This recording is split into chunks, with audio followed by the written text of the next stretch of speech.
Hello again, lockpicking Paul here.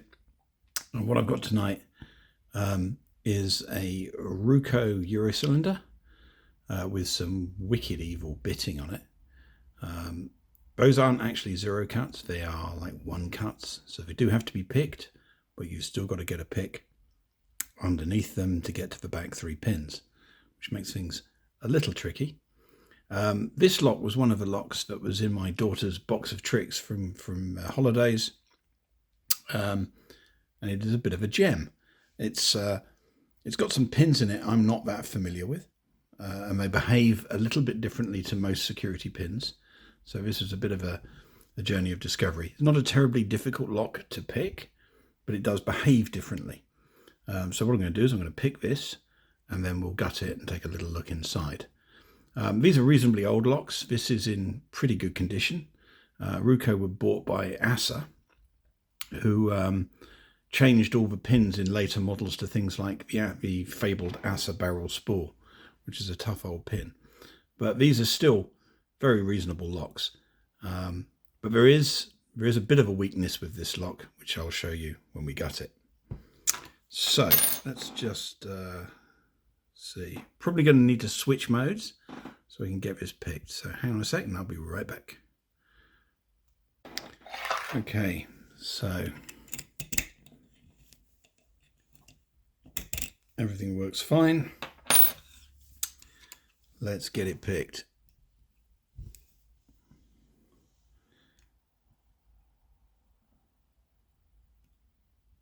Moderate tension. So 1 and 2 both set, I think. That will click out of 4.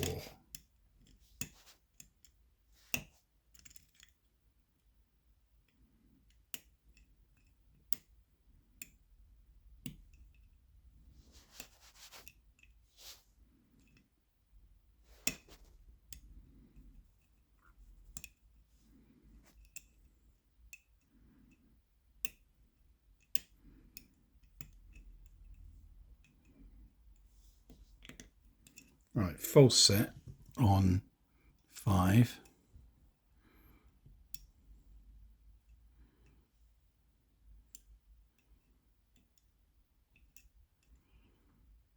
Everything else is kind of not giving a lot of feedback, and there's certainly no counter rotation happening, which for a full set is a little unusual.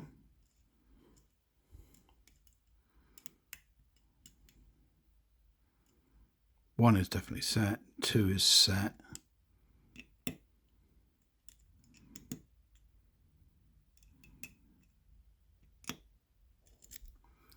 There's movement on 3, 4, and 5, but it's very nondescript.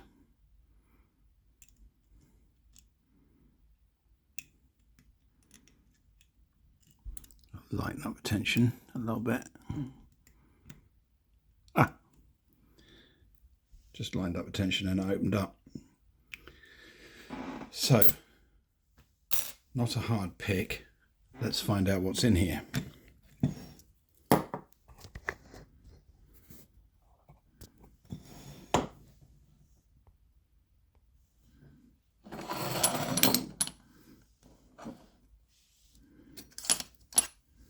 Just going to switch to manual focus just so it doesn't drop in and out.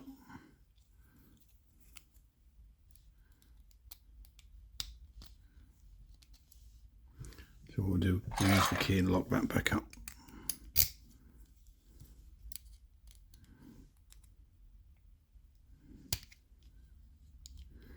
These Rukos have these huge, great big brass rings on the back of them, 2 or 3 times the thickness of your average circlip.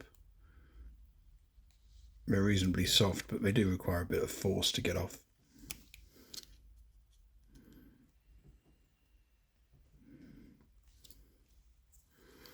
Have we done enough? No, not quite.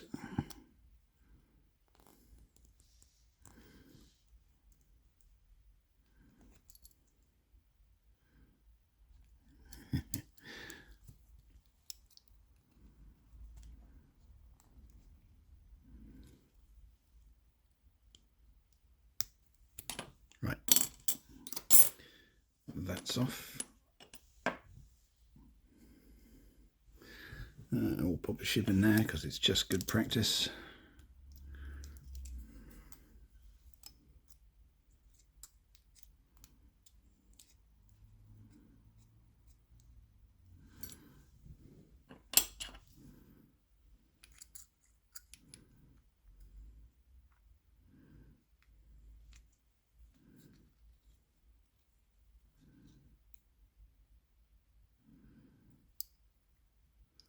Right, so I'm going to do the core first. We'll come back to the, sorry, not the core. We're going to do the Bible first, the driver pins. There's a reason for that.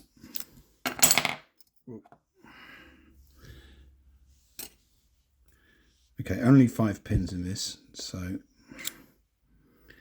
quite straightforward. And the first driver out is a gin. See if we can focus in on that. Right, manual. That's a gin pin. And it's not a pin I have a great deal of experience with, if I'm honest. This is why you get a full set, but no counter rotation. So as that pushes back, if that top bit was as wide as the body of this, you'd feel the counter rotation more. It's probably minor counter rotation due to that lip, but for the most part, not so much. So it drops into a full set. Then as you pick it through, it opens. So that's pin 1. And what we'll find is all 5 of these pins are going to be gins. So I'll just quickly pull all these out.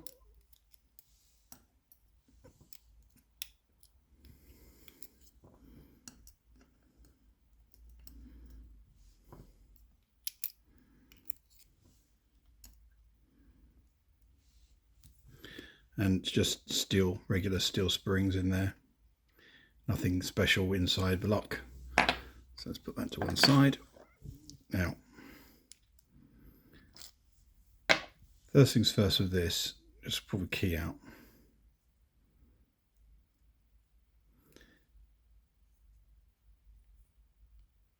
Like I said, pin 1 and 2 need to be picked, but they're nearly flush. So not a lot needs to be done with those pins, which means that the gin lips don't really come into play in pins 1 and 2. So they're not producing much of an effect. They do come into play with the other 3 chambers. But as you can see, there is no threading or counter milling in any of the chambers, which means those gin lips don't really have much of an effect. It's kind of like picking standard pins that give you a false set.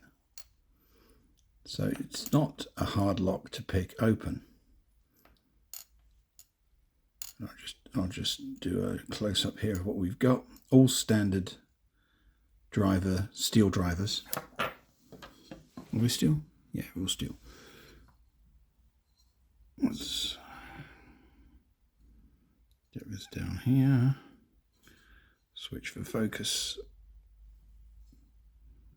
So really nice pins, and had there been some counter milling in this lock or threading, it would have been a different story. That would have been a tougher pick. But as it was, there wasn't, and it's just a nice old lock, which is quite a fun and easy pick. So, hope you found that interesting. I like the lock, and thank you, daughter number 2, for another really interesting lock. Enjoy your picking. Cheers.